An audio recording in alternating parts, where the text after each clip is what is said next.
Hey, welcome back to the SBP Podcast Mobile Filmmaking. I'm your host, Susie Botello, and you're listening to episode 173.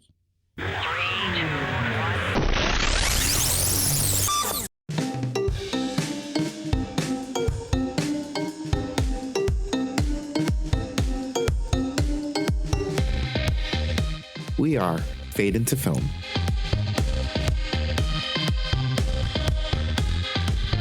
Hey, everybody. We are here back on a roll. We are rolling with 2024. This is the first episode of February. And I've got Ryan McDonald and Levi Austin Morris, Fade into Film duo for today. How you guys doing? Doing good.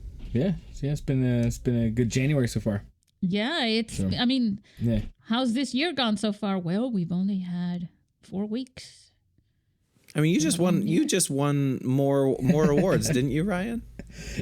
Yeah, dude. I mean, that's a great beginning to the new year, you know? Well, I wasn't here in the last episode because I was actually in Park City for it's called the Scorpius Film Festival. It started and ended right before Sundance and Slamdance. And that's a lot of dancing. They screened my horror short film with Wolfman, which is Ancient Evil's Moonblood, and we won Best Director for a horror film for horror. That's short. amazing. So, that's so amazing. Congratulations. Yeah. Awesome. Thank you. How many awards is that now? 50? For that film, In 3 months. that's my first time winning Best Director for that film. Oh, okay. Okay. But we've picked up several around. I think like special effects. Okay. Was like we've had like 5 or 6 of those. Okay. And it's kind of played in different parts of the world. Okay. So it's been Congratulations. I think I was thinking also of the other one that we haven't been saying the name, but I really enjoy. Yes. Yeah. So yeah. Ancient Neil Frankenstein. Yeah. So hey guys, guess what? There's basically 80 something days left for the film festival. Ooh, how are you feeling? I am amped. Are you? Yes. I am oh my God, I got to get this done. I got to get this other thing. I got a list though. I mean, this happens every year. I just make it more exciting. You know, the good thing about having it organized in the way that I do, I almost have a template for it. Mm-hmm. Is that it frees up my mind for getting more creative each year. Sure. Especially with something new. And we just announced, I don't know if you heard yet, but we just announced the theme for 2024 for the International Mobile Film Festival in San Diego. And it is... Illuminate. Do you know what it is? Illuminate. Yeah, I do know what it is. I saw the announcement. Yeah. Yes, you're in the announcement, all illuminated. I'm illuminated.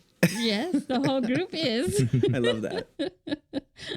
So we're going to have some fun with that word between now and April. Yeah. And hey, listeners, how you guys doing? I'm wondering if any of you have submitted your films into the film festival, because I sent out an email to all the submitters, whether they were being selected or not. I just sent out an email to everyone earlier this week or Friday last week. I can't remember now. It's been busy. And if you're listening and you're one of those, feel free to give me a shout out, as far as hey, I'm here. I listened to you, because I'd like to know who you are, because I want to collect some names and maybe give you a shout out on the next episode of the podcast. Yeah, that's cool. You know? Mm-hmm. Yeah. So anyways, so that's enough for the festival news. I can't give it all away. Can't give all the expectations and secrets away, but it is underway. April 26th through the 28th, you guys pack your bags. Start packing. It's a little early to be packing, just saying. What was that? What's the next deadline? We're done. No more deadlines. Oh, okay. That's what I thought. Okay. Yeah, no. I'm just super excited about it. So you can tell where my head's been all day. Levi, what have you been up to? I mean, I've been doing a couple of things. I've been working on the distribution stuff for Paralysis, which is a big headache because it deals with a lot of legal stuff. So you're finally there. Well, I mean, we're still waiting to hear back from 5 film festivals. So come end of March, that's when we'll start more actively either trying to find. I mean, we're in the process of trying to find distribution, but because it's a long process anyway. But we won't be able to distribute until after March anyway. And then I've been working on my next screenplay, which has been both fruitful and frustrating because. I mean, Ryan, I'm sure you understand this. There are moments that you hit writer's block, and I've been stuck on the same issue for a while. So I recently purchased a number of John Waters films because I realized that I've been fighting sort of the genre that this is. This next film is very much kind of queer cinema. And I've been kind of fighting that. So I think I'm trying to embrace that more now and be sort of influenced and inspired by other queer filmmakers, but it's been a frustrating process as well. So yeah, so I'm still 73 pages in, and only stuck. 73. Hey, that's still pretty good. I'm just teasing you, Levi. Yeah, that is I'm at a point with my screenplay. I got it like 85 pages, and I realized like one of the biggest problems with it is really how it starts out in those first 20 or 30, and I'm debating even finishing the next this draft, the rest of it. Yeah, because I'm like, I already know how much I'm going to change, so it's like you might as well start. But on one new. hand, I was like, on one hand, I had a goal of just finish it and then work on the second draft. Sure. Now I'm like, yeah, I already know I'm scrapping like 50% of this, so like, why am I should just like start fresh. But it's the script I've been writing for the last year, so it sucks. It's like I just need to get it done. I feel that. I've been writing this since last year too. Yeah. Yeah, I really did want to ask you guys actually about, this little competition we have between the two of you. And you we have and a competition Brandy, between the two of us. I know. Between the two of you, who's going to finish that screenplay first? You? The screenplay first. Ryan, My money's on Ryan. Or Brandy. My money's on Ryan. Brandy had one too, right? Yeah, Brandy's writing one too. Yeah. And so she's actually, she's pretty far along the way too as well. So we're trying to race each other to the end, but now I'm realizing that's why I was like, I could just stop now and go back to the beginning of what I know I want to change now. So so this is listeners. This is why you guys get paid the big bucks. The nightmare of the screenplay. Yeah. So I wanted to ask you guys. I mean, I did want to ask you guys about your screenplays and how far along you were, because I think you guys talked about that in a few episodes ago. And so I just wanted to get a little bit of an update on that. But also I wanted to ask you guys are both actors, filmmakers, but you've both been in this industry quite a number of years. And I just want to hear from both of you. I guess I'll start with Ryan this time. Ryan, how has mobile filmmaking changed your film career, or has it? That's a good question. I don't necessarily know that the trajectory changed too much, but I started making movies on cell phones. I mean, back when like the iPhone 6 was a newer phone, so it was quite some time ago. It was right before Tangerine came out. It was. I think even the first thing we shot was on a Samsung Galaxy 1. And it was more kind of like can you was like the idea, because I noticed there was like I can record basically 1080p and record like a just us having fun. Why can't I now just put actors in front of it and go from there? So we had done several test short films, not really test short films, but short films where we purposely used a phone. It was called The Replacement. There's 3 of them. You can find them on the New Ogden Cinema YouTube channel. And so that was, and in my mind, I was always going for the idea that we would make a feature film with an iPhone.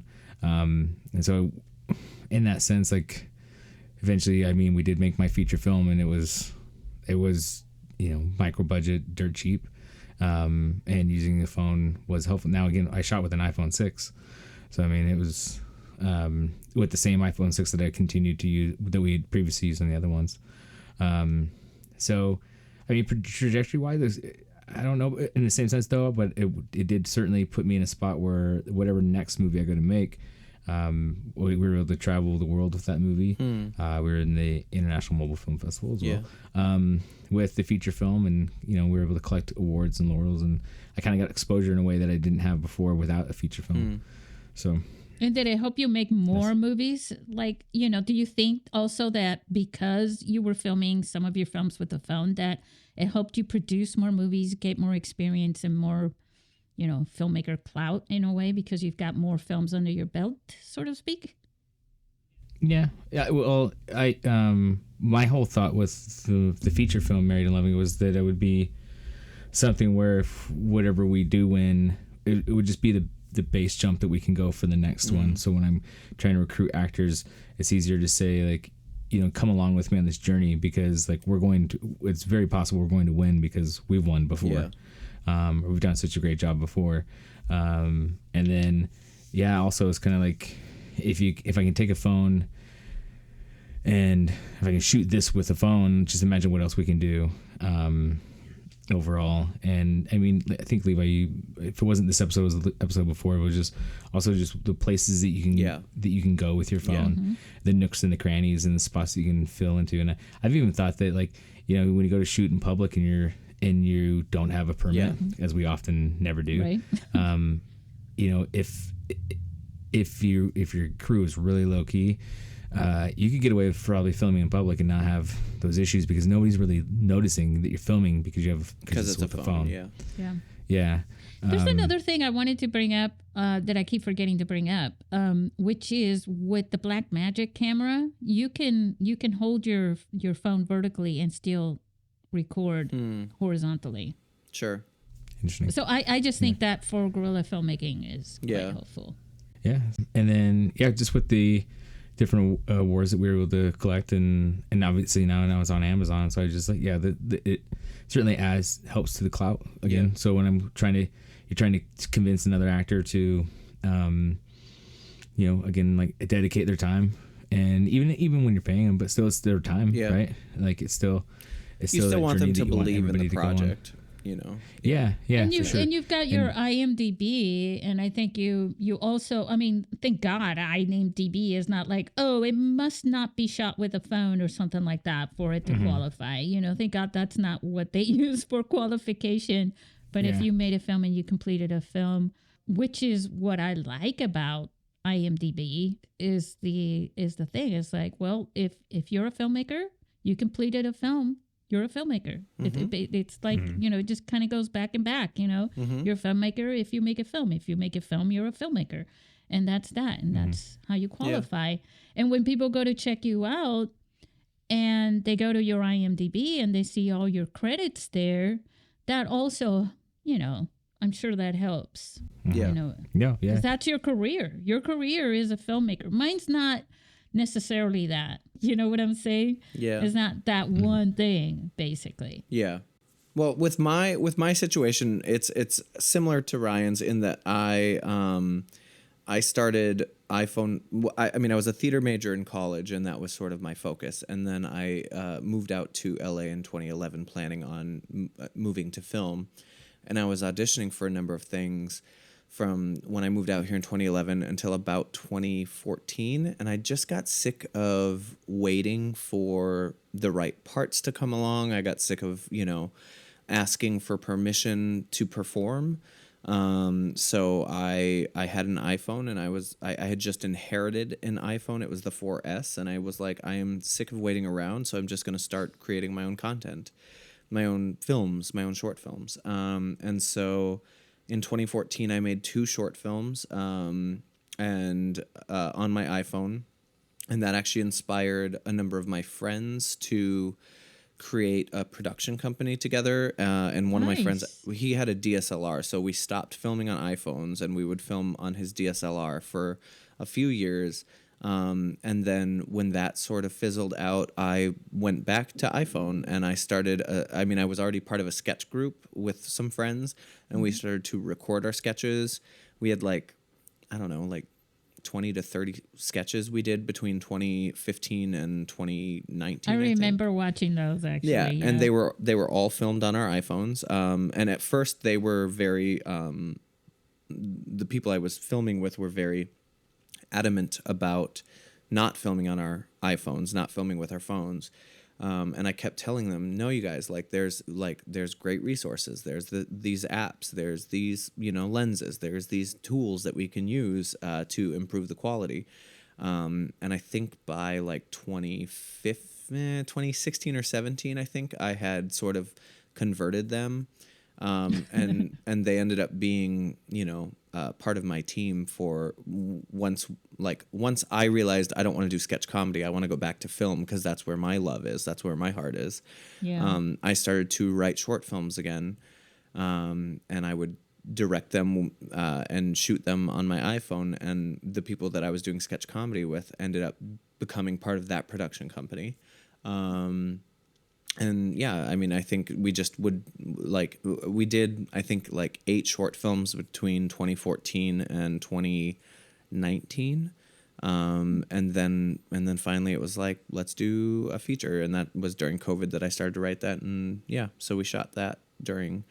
And so trajectory wise, I think what it did more than anything is it made all of my ideas possible. It was that I had ideas, I wanted to shoot the film, and it was never I never saw it as a hindrance, even though back in 2014, people were still very nose in the air about shooting anything on an iPhone. But for myself, I was like, this is a tool and I get to tell the stories I want to tell, Yeah. So yeah, I think it was always just a tool that allowed me to express myself. And it's been a massive growing experience, and there's been massive growth even in the technology. But I definitely feel like I am a better filmmaker because I had access to the iPhone, because I could play with ideas. I could explore things that if I didn't have the iPhone, I couldn't afford a DSLR. So it gave me the opportunity to play and discover things in shooting, in editing, in lighting, and all of those things.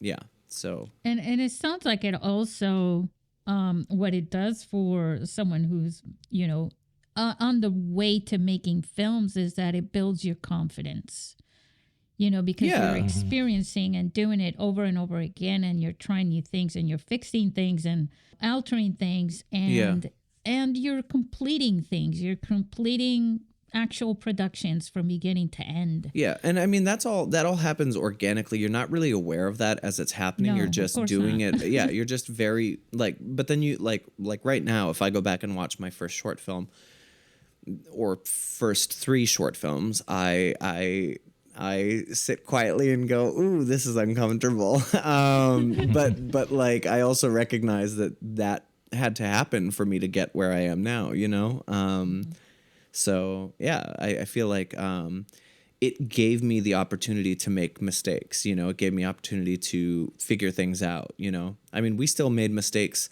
We still made mistakes on the T. We still made mistakes on Paralysis. But it helped me know for next time. With the T, a lot of that's the short film that you talk about a lot, Susie. There's a lot of shots where we cut back to Allison's character. And I, unfortunately, did not actually record that much of Allison's reactions to things. So a lot of those shots were things as we were setting up. Allison was already getting into character. And I was like, well, crap, I didn't record enough of Allison reacting to things, so I'm just going to have to use these shots of her getting into character, sort of reacting to things. So some of them were specifically storyboarded, but that was something that I learned after the fact. When I was in editing, I was like, oh crap, I did not shoot enough coverage of Allison. And so we did not make that mistake in Paralysis. That's one of the mistakes that I think it's easy to forget is the reaction shots. Especially when shooting the dialogue scenes. Yeah. Yep. Because we were only shooting dialogue. Yeah, the very typical thing is oh, you say this line, it's all you. The next person says that line, it's all them, and you go back and forth like that. And that's not, if you watch enough movies, that's not how that works. Yeah, I mean, you need to see how people are responding, and that's why some of my favorite shots in Paralysis are I mean, it's not even shots like, wow, that's really cinematic. It's just shots like, wow, that performance is very good. Is Lisa Gay, the woman who plays the medium. But when Allison's character is talking at the table, Lisa Gay has some beautiful, vulnerable, sensitive reactions to what she's saying. And as I was editing, I was like, oh, I would be a fool for not putting this in there, you know? It's part of the story. Yeah. Yeah, it is, because it like the relationships of the characters are developed in the nonverbal, not in the verbal, you know? Like how somebody looks at you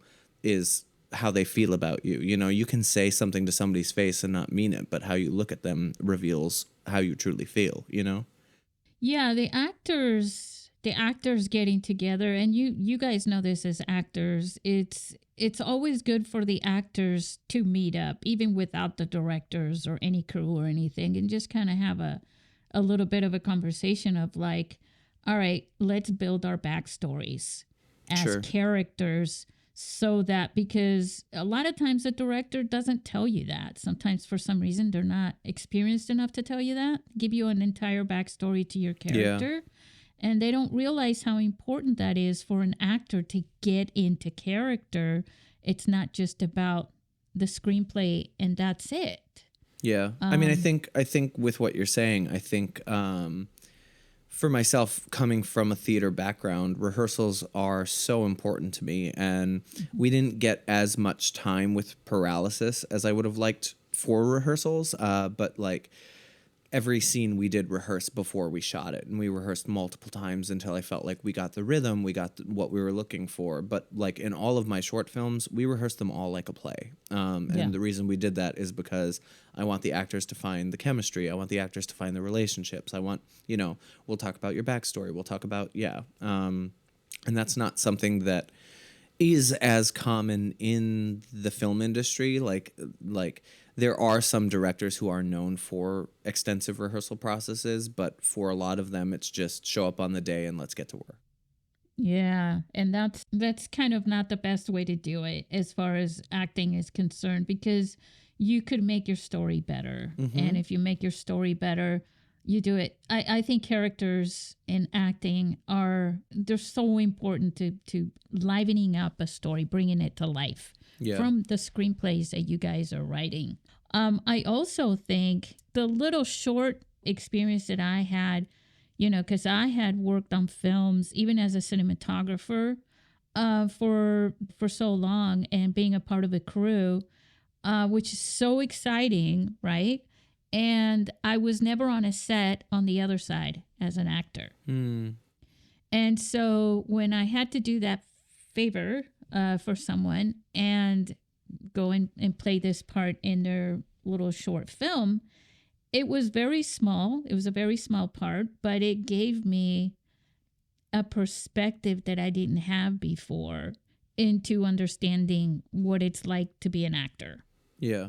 When you're an actor, you have your lines and all this stuff. You're breaking into character, all this stuff. And meanwhile, Levi, Ryan, you guys are listening to people ruffle around, you know, gear, equipment, this and that, the light, all these things. And you're just trying to keep it together. I have no idea how you do it. And then you have to, you know, let's do that again. And you're trying to remember every little thing. If you don't have a script supervisor on set, it's even worse, right?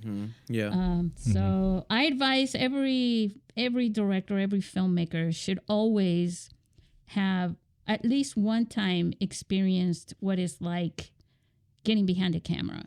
I mean, getting in front of the camera, of course. No, I agree. I do. I think that I mean, I don't know. I think I do feel like actors make good. Not all actors. I will say not all actors, because I don't think that all actors. But I think that there is a benefit to having experience acting when you are also a director, because I think that you can not only understand the journey that these actors are taking more. I think you can learn how to communicate better with actors, because I think that there are different techniques that different actors take, and you have to realize the different techniques. Like some people are going to be a little more heady, some people are going to be a little more playful, some people are going to, like in how they approach performing. And so you need to be able to adapt to each actor. And I think with your own acting experience, you'll not only have that experience with other actors, but you'll also figure out what your own experience as a performer is. Like, do I internalize things, or am I just playing, or am I, where's my objective coming from, and how can I communicate? Yeah. I just feel like it helps you with communicating with actors better. Yeah. I think even I think actors should take the opportunity if it's not a shot that you're in, but then sit with the crew and like watch the mechanics of what's going on, because I feel like at times where I've acted for other people, I might not bring the better performance, though tooting my own horn, we have won a couple of best acting awards in short films that I was in, but toot that horn, man. Toot it. But because I've directed so much as well, like as an actor, I know like once we put our mark, I need to stay put. Yeah. I can't move, because then the focus is out. I know how that, because I've edited so much, I know like what I should be doing before we say action, what I should do when I leave the frame, or kind of like where I should start. Yeah. Where did you put that thing down so that I can pick it up when I have to do it again, and where did I place it and all that stuff? Yeah. Yeah, and so I think it helps, and because there's been times where I've worked with actors who are great actors and they're great people, and I would absolutely love to work with them again.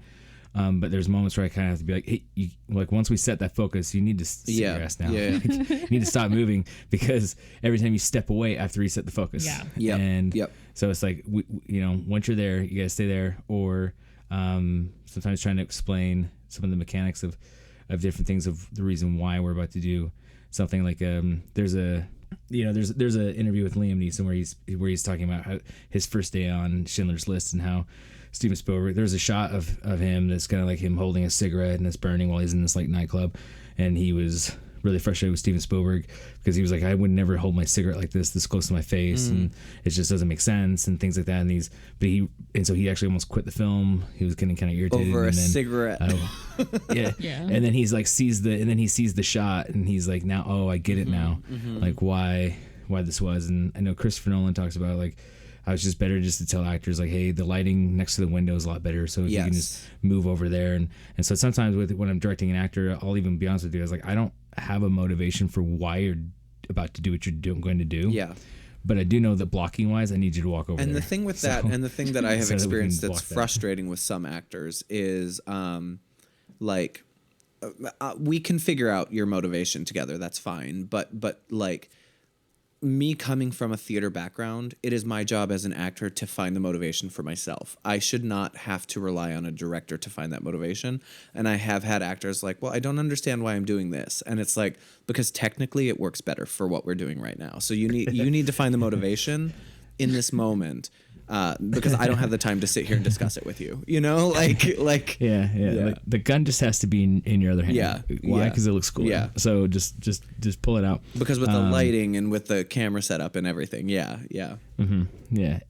But that's also probably a little bit comes from them not understanding their character enough, because quite honestly, it's like, well, this isn't part of like this is not defining your character or the story itself per se, but we still want you to do that because it works better because of the lighting and the angle and stuff like that. We just want you to do that. Just humor me. Yeah. I mean, it definitely goes back to what I was saying about how I think each actor approaches things differently. And I think that I've worked with some very heady actors who really need with the director to guide them, to help them understand the journey of their character from beginning to end. And then I've worked with actors who are like Allison, who is like, let's just play. And as we're playing, we'll discover things, and we'll figure out what's working, and we'll figure out what's not, And I don't have a preference. She's such a good actor, too. She's so fantastic, yeah. And I don't have a preference, but I oftentimes can be a heady actor myself. But, I think there's a time there's a time for that conversation. There's a time for the conversation of, I'm not understanding this. Let's have this conversation. It's not when we're on set shooting, you know, That's like what I it's was like just gonna it's say, during the rehearsal process before we get to set, you know, like Yeah. yeah. If you don't know by the time we get on set, then you haven't done your job. Mm-hmm. Well, yeah, I'm like, is that the first time you met the director on set, right? Not my films. They meet me exactly. early. That's the whole point. Yeah. Well, Could you imagine though? You haven't even the director hasn't even met you. Mm-hmm. You know what I mean? You come Yeah. on set on the first day. You're like, "Where's the director?" Oh, it's That's that actually how person the over guy there. who he's in my latest Franken Rooster runs with Doc film also on New York Sims YouTube channel. But like the guy who plays, so I played Detective Chaz, but the guy who's like the other detective, I hadn't met him before. I met him that night that he showed up. Oh, wow. So but he was directing. No. I was He was directing directing. him. Ryan was directing. But I'd spoke with him over like IM. Yeah. But I was introduced to him by the special effects makeup artist for the film. The person who built the monster, his name's Sean Gordon. But I had not met the actor until he showed up in person. And so, but of course we're doing a short, and there was a lot of moments where I was kind of like, you know, I apologize, like this isn't the meatiest role. There's not really like a big in-depth thing here. You don't have a whole lot of dialogue. You're mostly kind of standing behind me, but you know, there's a gag in it. Yeah. And I was like, you're the best gag of the whole thing. Pun intended. So so it has to be done. Yeah. With my feature Married and Loving It, there was a lot of intention to have rehearsals ahead of time. And I had, so that people would know each other, so that there would be kind of a feeling like the kids are supposed to be married and supposed to be married for 10 years. So there should be a feeling of like familiarity with the area. Yeah. The same way with like when I'm acting, I like to wear, like if I'm wearing a jacket, I like to wear the jacket. I like to figure out like, where is this item supposed to be that I'm pulling out of my pocket, like which pocket, and why would I put it in that pocket? And not why because like, oh, my mother taught me like this, but just why, because it makes sense for how I collect my things. But in the opening scene, the two actors in the opening scene, because I told them it was going to be 17 pages, and I wanted to try to do as like the illusion of a one take shot by having it be like 4 long takes that we would cut together, so they knew that they were doing 17 pages, and the two actors knew each other. They'd already worked in a play together. Okay. And so that part, there's a reason why it was those two. It also helps that you hired actors who'd been in plays, because I think people who have been in plays are not intimidated by memorizing 17 pages, whereas I think film actors are terrified by that. Oh, yeah, absolutely. And so the actor, Mike Solaris, longtime friend and actor, I've worked with him on several other projects, but he'd just done a play where he had the first, I think, 20 minutes of the play was, once he's on stage for the next 20 minutes. And a lot of it's just him. So I was like, well, if he can do that, then he could probably do 17 pages of dialogue. For sure. And so I spoke with him about that, and then as we were about to go shoot it, we met one more time, and I was actually nervous. I actually thought maybe I should just. I was like they don't have this like memorized. I hadn't even seen him do it yet. And him and I went out for a beer, and he's like, "So you're still thinking of like doing it one take, right?" And I was like, "Well, you know, I don't know if you know if you guys aren't ready." He's like, "Oh no, that's what we've been practicing." Good. I was like, "Oh, awesome." Yeah. That's so fantastic. They had rehearsed, they had rehearsed, but some of the other actors, to their credit, I was rewriting some of the dialogue the week before we shot it over the weekend, so they didn't really have a chance to. Yeah. And the only time they'd met each other was in auditions. We did a couple of rounds of auditions, and I want to see how people paired together. Yeah, chemistry reads. So there was more kind of like, hey, we haven't done this yet, but we're about to. Yeah. So read this over, and then the backstory, of course, for the story is things that I experienced. So like, even though I said like explore your own backstory, I was also like, hey, when this fight really did happen, I actually did do this moment. So that's what. And so I had the backstory already, but yeah. So what we're doing here is giving our listeners who are aspiring filmmakers a few ideas on where actors are coming from. Yeah. How you should treat them, and how to get the best performance. Because quite honestly, if you're going to get, once you've chosen your actors, you do count on them. If the one thing about your actors, it's this is very, very obvious. You can't just let them go in the middle of a film. Yeah. You can't just get rid of them, if you don't like them. If you're going to do that, you're going to have to start over. Yeah, and that's stressful. I mean, I haven't Yes. done that, but I haven't fired anybody, but Well, sometimes people quit. Sometimes it's Sure. not like you're completely clueless that some actor is having a hard time with you. yeah. Or with someone else, and they leave. They just say, that's it, I'm quitting.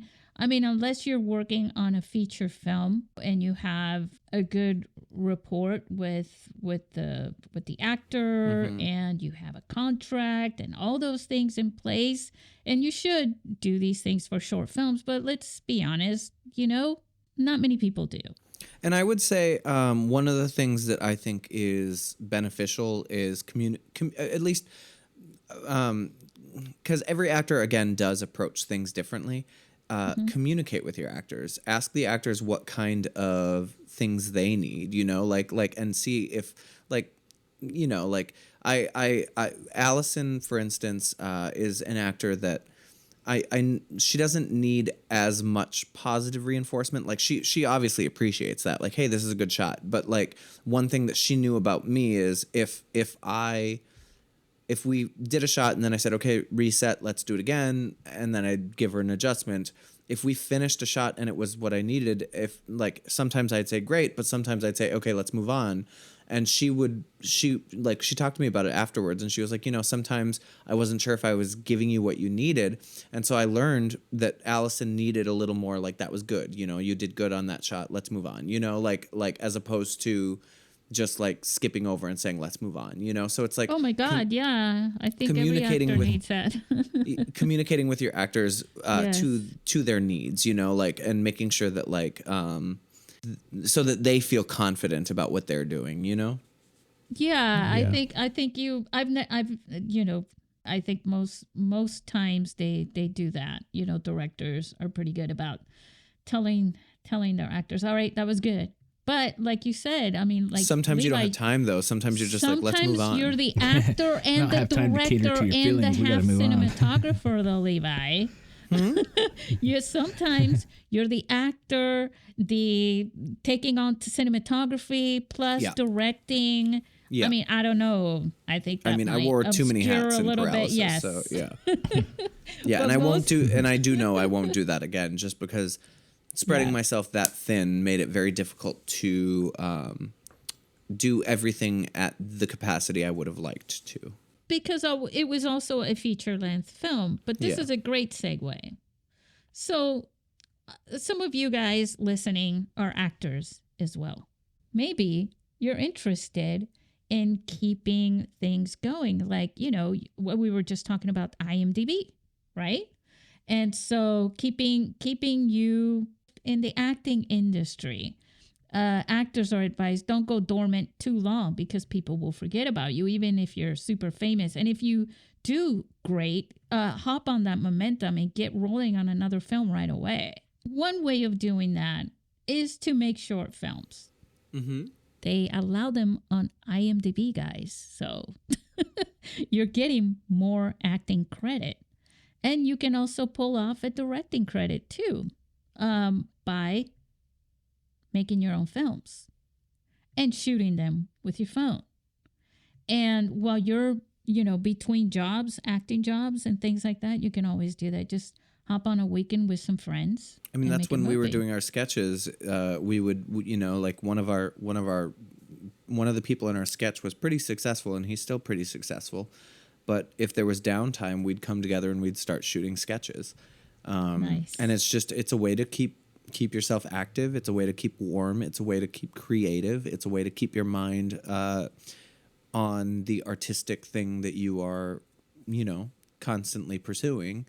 And I will say it is 1,000% made me a better filmmaker. I know I'm a much stronger filmmaker because I did, 30 to 60 sketches in a number of years, as well as short films, And taking improv classes, you know, like there's different things actors can do to keep themselves warm.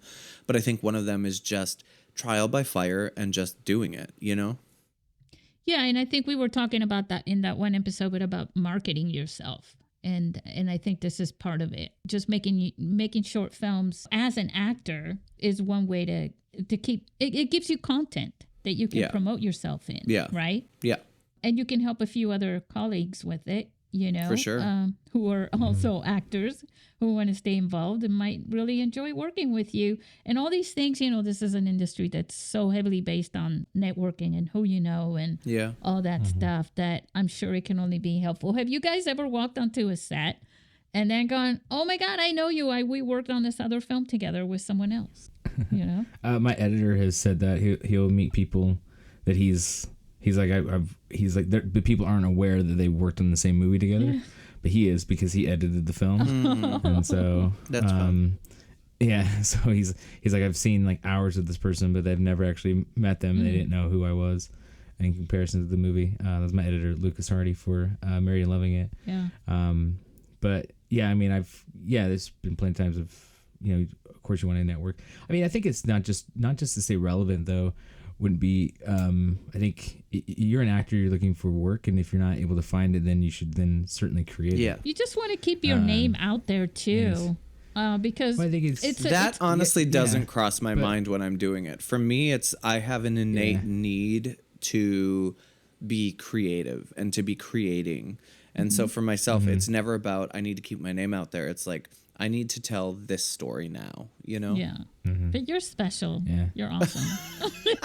You know, but if you look at like Ben Affleck and Matt Damon, you know, they've come up recently. Well, I mean, not that they were lost, but like I'm like, what?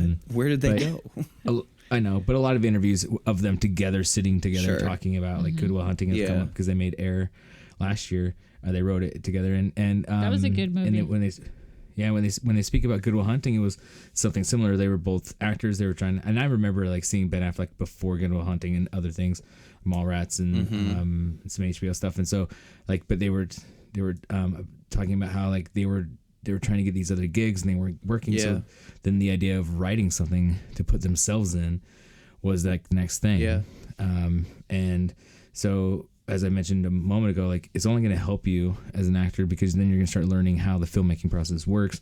So now you know how to do. You're going to have to do both. Yeah. You know that you need to be how to get into your emotions and what your motivations are for the character and things like that.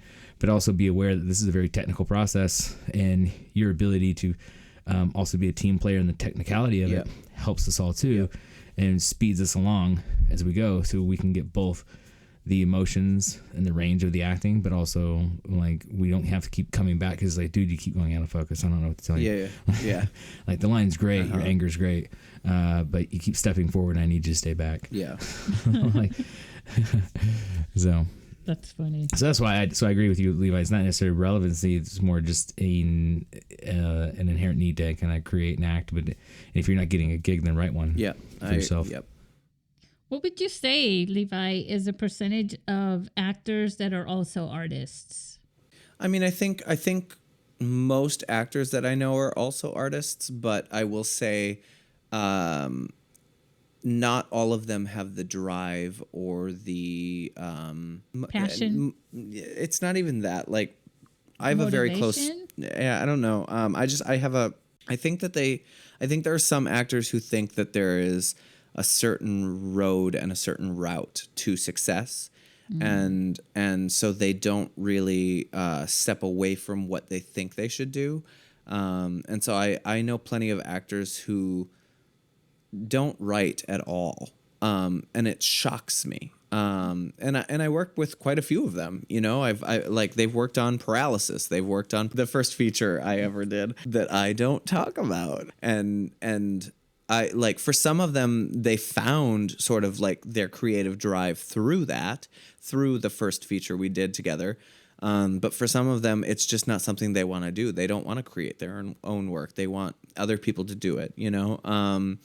And so I think, you know, there's going to be actors in both lanes, but I will say, like, of my friends in LA, it's probably like 50 to 60% of them are also writers, directors, creators, you know, where they're either creating their own content or helping others create their own content.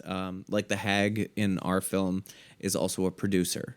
She didn't produce our film, but she's a producer for other people. She's also a theater actor. She's also, you know, she's a number of things.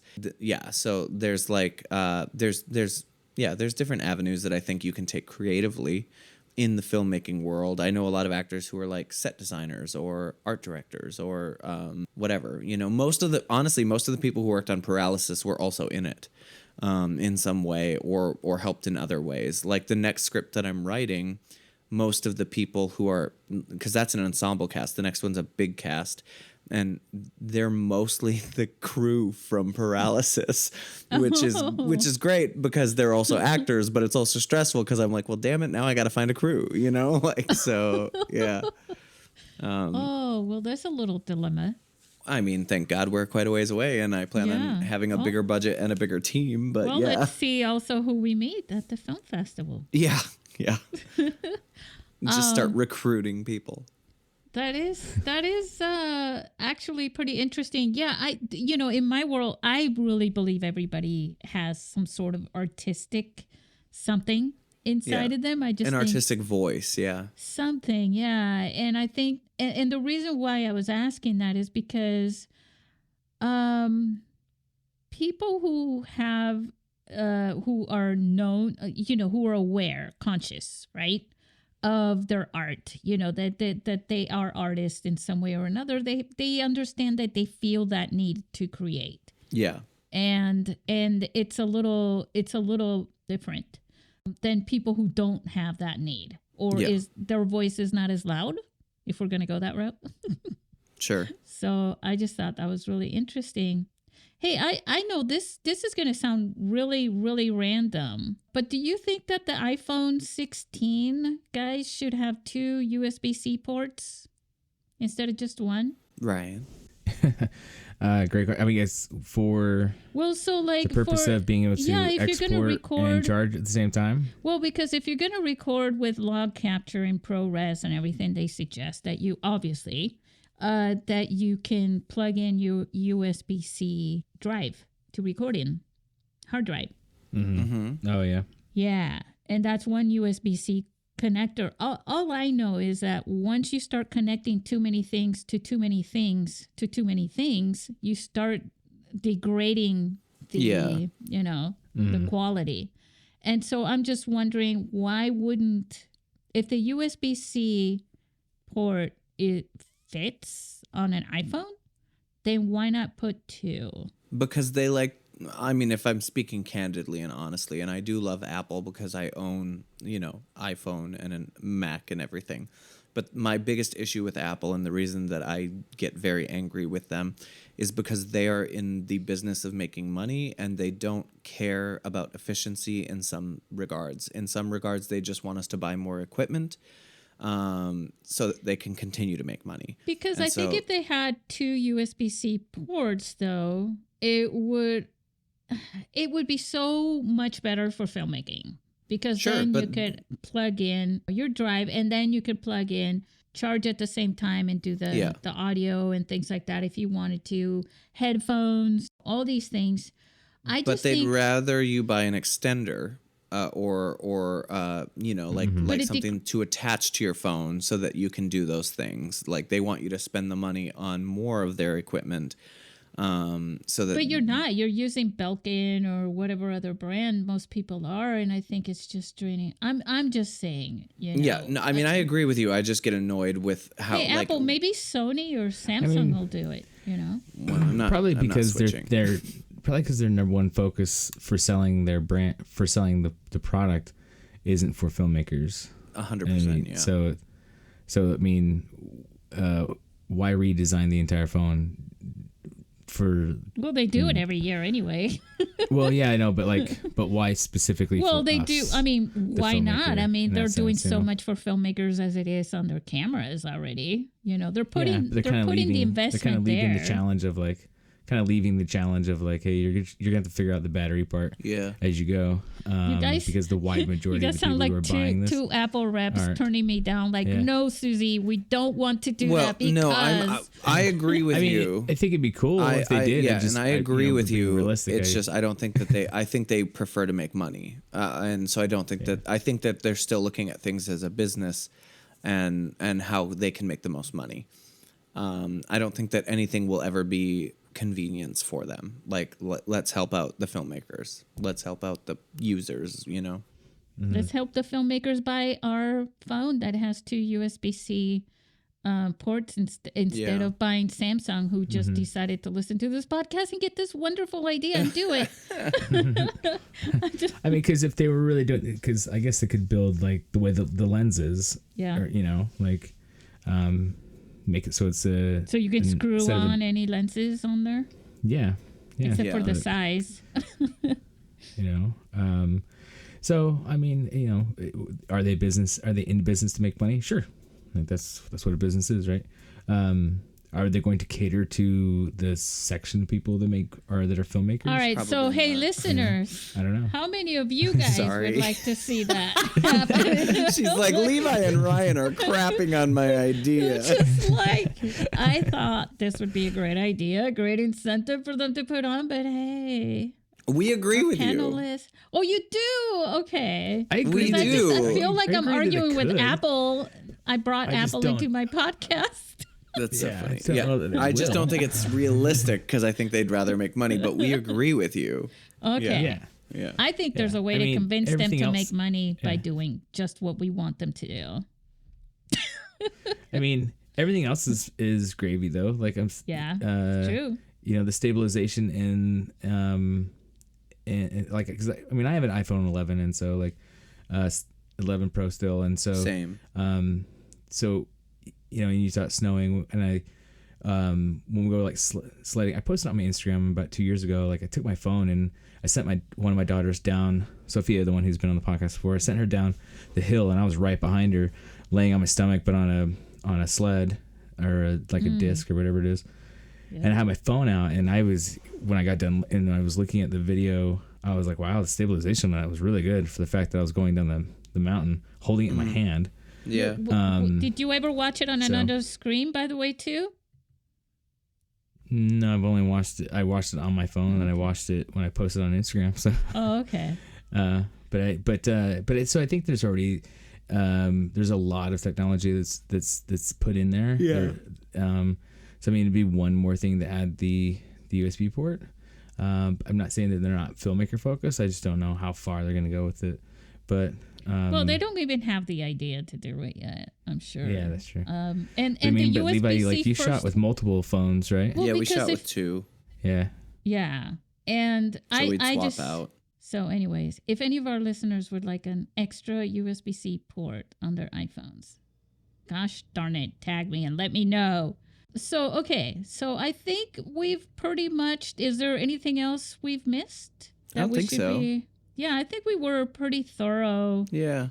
On this episode, and I think I'm so happy that you guys were able to share more about yourselves with everyone. Throw some good vibes out there for Ryan, Brandy, and Levi's screenplay. Thank you very much. I'm hoping to move forward in that area instead of feeling stuck.